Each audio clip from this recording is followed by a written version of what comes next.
महाशिवरात्रि। लोग कहते हैं ये शिवजी की शादी की सालगिरह है, लेकिन सच कहूं ये आधी अधूरी बात है।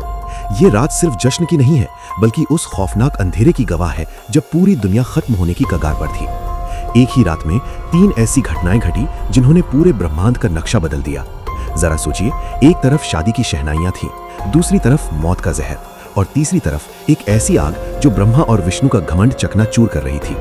अगर आप ये वीडियो 15 फरवरी से पहले देख रहे हैं तो सावधान हो जाइए, क्योंकि आज हम शिवलिंग के प्रकट होने की वो कहानी सुनेंगे जिसे सुनकर आपके रोंगटे खड़े हो जाएंगे।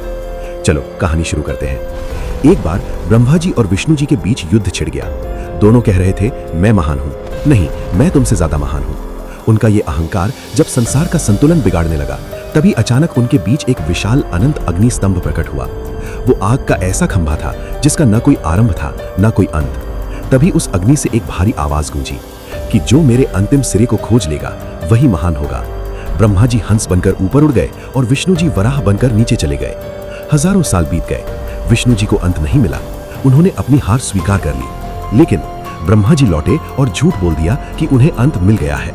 उसी पल उस अग्नि से काल भैरव प्रकट हुए।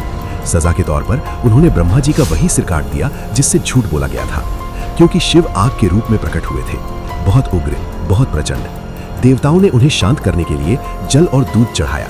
यही था शिवलिंग पर पहले रुद्राभिषेक का आरंभ। लेकिन कहानी यही खत्म नहीं होती। जब देवता शक्तिहीन हो गए तब समुद्र मंथन हुआ। सबको उम्मीद थी अमृत की, लेकिन निकला हलाहल विष। पूरी सृष्टि जलने लगी। तभी फिर आगे आए भोलेनाथ। संसार को बचाने के लिए उन्होंने वो जहर पी लिया और अपने कंठ में रोक लिया। जहर की गर्मी से महादेव का शरीर तपने लगा।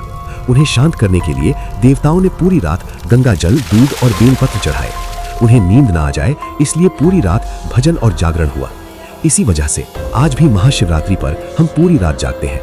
लेकिन रुकिए, इस रात सिर्फ डर नहीं था, इसी रात प्रेम की जीत भी हुई थी। जब माता सती ने देह त्यागी तो शिव पूरी तरह टूट गए, वैरागी बन गए, समाधि में चले गए। फिर माता सती पार्वती बनकर जन्मी।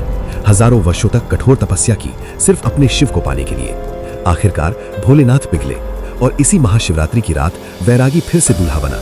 शिव शक्ति का मिलन हुआ। तो इस 15 फरवरी जब आप शिवलिंग पर एक लोटा जल चढ़ाएं, याद रखिएगा, आप उस आग को शांत कर रहे हैं, उस जहर के दर्द को कम कर रहे हैं और उस प्रेम को प्रणाम कर रहे हैं जिसने शिव को फिर से शिव बनाया।